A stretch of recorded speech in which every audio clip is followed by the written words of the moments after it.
Robert Easter Jr. successfully made a first defense of his IBF Lightweight Championship by unanimous decision over Luis Cruz.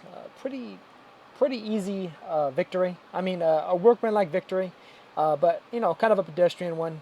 Easter was definitely a clear level above Cruz. Cruz is a guy that had fought guys at a slightly lower level than where Easter is now, but he had lost to even those guys, and he's a guy that also was previously stopped in the ninth round by Edna Cherry. A big puncher himself, and a guy that's probably one of the better fighters without a world title around his waist is Edna Cherry. But Easter pulled off a pretty easy victory. I mean, maybe lost one round. Maybe I think the PBC unofficial scores actually had Cruz winning 2 out of the 12 rounds. But I mean, as the fight poured on, I mean, Easter was just a little bit too tall, a little bit too long, a little bit too powerful for Luis Cruz. Cruz was definitely a crafty guy, was able to survive some of the iffy moments, some of the shaky moments. Got dropped in the 10th round as well as the 12th round, got wobbled on a few different occasions as well. But, he showed a hell of a lot of toughness and being able to survive the full 12, in spite of the fact that Easter was looking to really, take him out in those late rounds, in the championship rounds, and really put on a great show for what was basically a hometown audience, Toledo, Ohio, right where he's from, his backyard, basically. But solid win for Easter over definitely an overmatched opponent. But he pretty much did what he was supposed to do in large part. This was pretty much a victory lap opponent, a guy that he was put in there basically to lose. Just the stay busy opponent for Robert Easter. Easy defense after what was a hellacious way of winning the vacant IBF title against Richard Comey back in September.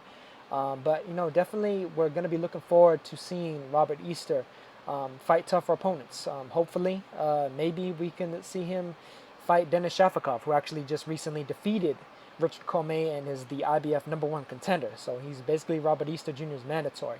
I think Shafikov is a very, very difficult opponent. So I think outside of Mikey Garcia, he actually might be the toughest opponent for somebody like Robert Easter. Quick hands, quick feet, good pressure fighter, good punch variety. I thought he defeated Richard Comey more cleanly and clearly than Robert Easter did. He's got a good chin as well. Good fighter.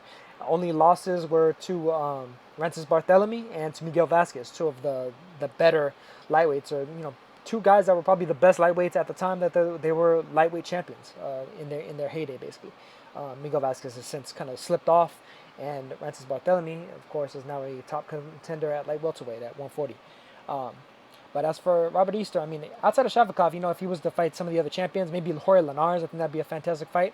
Although Linares does have a upcoming fight against Anthony Crolla, and it's looking like most likely his next fight after Crolla would most likely be against Mikey Garcia. The WBC looks like they're really clamoring to make that fight, and I think that's probably the most likely fight that would potentially happen. If Easter and Mikey Garcia were to ever fight, I honestly don't see that happening at 135 pounds. If anything, I think it would probably happen at 140 pounds. But real quick, let me get back to talking about the fight a little bit. Robert Easter, he has a really good jab when he uses it. Good right hand behind the jab. Good hook off the jab as well. I do think that he tends to have some lapses in his defense, especially when he's kind of almost bending in without reason. Like, it's not like he's bending in and really ripping hard shots to the body, but he's bending in almost like kind of halfway in and halfway out. It's like it reminds me of the Big Daddy Kane song, "Ain't no half stepping." It's kind of like he's half stepping. It's like he doesn't know if he wants to be all the way on the inside or all the way on the outside. It's like he can't quite choose between the two, and he really needs to be doing that, because if he doesn't, he's going to be vulnerable to catching especially big uppercuts on the inside, which is something that Richard Comey actually hit him with quite a few times in that fight, as well as big overhand rights when Easter was trying to do the Philly shell. He did the Philly shell a little bit here against Luis Cruz, but Cruz didn't make him pay for it as much as Comey did. But maybe it'd be a good thing if Easter did pay for it a little bit more, so he stopped doing that and he started to shore up his defense a little bit better, and just fine tune some of the aspects that he has. He has a lot of good tools in his tool bag, basically in his tool chest, to actually box with, but he doesn't quite use them all right, and he doesn't quite use them all at the right time as well. A lot of times he'll give up his height, he'll spread his feet a little bit too far apart, and he'll kind of bend in without really doing some work, and leave himself vulnerable to uppercuts and overhand rights, as I mentioned before. But against guys like Luis Cruz, he could pretty much choose to box a few different ways and still win the fight pretty handily. As long as he doesn't do anything absolutely stupid. I would favor him over somebody like Terry Flanagan, the WBO champion. Definitely. I think Linares would be a little bit tougher than that, though, and I think Garcia would probably be a slight step too far for him at the moment. I think Shavkov is a very, very tough fight as well. A fight that could be very dangerous, and a fight that I wouldn't even necessarily blame Easter's management if they wanted to try and take him in a different direction, especially, making 135 pounds actually might be negatively affecting his stamina and his work rate overall. So if he was to move up to 140, I actually could potentially see some of those things that I mentioned already in terms of his defensive liabilities actually being maybe cleaned up a little bit, just by virtue of the fact that he'll have just more energy, more calories in his brain in order to be able to, react a lot quicker. That neuromuscular difference of being able to just react quicker, as opposed to, almost like picture yourself starving and picture yourself with the flu, and your reaction time is just slowed down. It's pretty much what these guys are doing when they're making weight a lot of the times, especially when they're making weight in an extreme fashion, the way that Robert Easter is doing as a lightweight. Definitely a bigger guy, a guy that we'll probably see as a welterweight eventually. But overall, definitely one of the better lightweights in the division. World champion, most definitely. Pulled off a fairly easy victory over an overmatched opponent. Pretty much did what he was supposed to. And, him versus Denis Shavkov, I think, should be next. Shavkov definitely earned his another opportunity at that belt, at that IBF belt, by defeating Richard Commey. And I think that him versus Easter, if Easter manages to defeat Shavkov, he's definitely the real deal.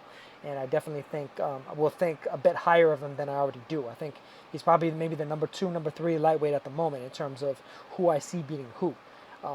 But if he was to defeat Shavkov, I think that would definitely go a ways, and just overall raising his profile and raising the way that I think of him.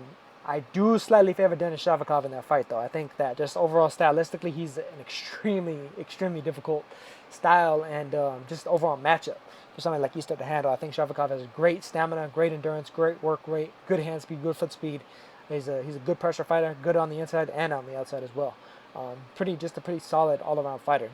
Very, very tough opponent. One of these guys that you probably don't want to be fighting unless he's absolutely your mandatory, and you're going to get stripped if you don't fight him. He's like an Edom Cherry. He's like a Liborio Solis. He's one of these guys that's just a dark horse that, he on any given night he could potentially beat the best guys out there, and just a very difficult opponent. But Easter definitely pulled off a solid victory. Easy victory, but a solid victory.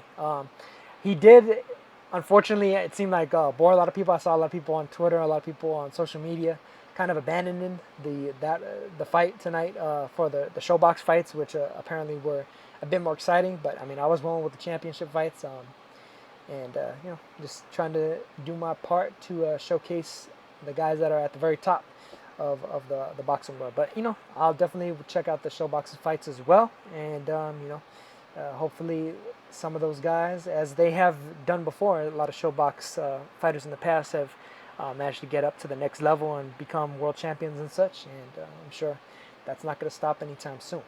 But overall, Easter did a good job, unfortunately, in spite of the fact that he did get a bit overshadowed with the performance that Zakianov performed on the undercard, as well as the ShoBox fights. But he's still one of the top lightweights in what's a really interesting and really jam-packed division.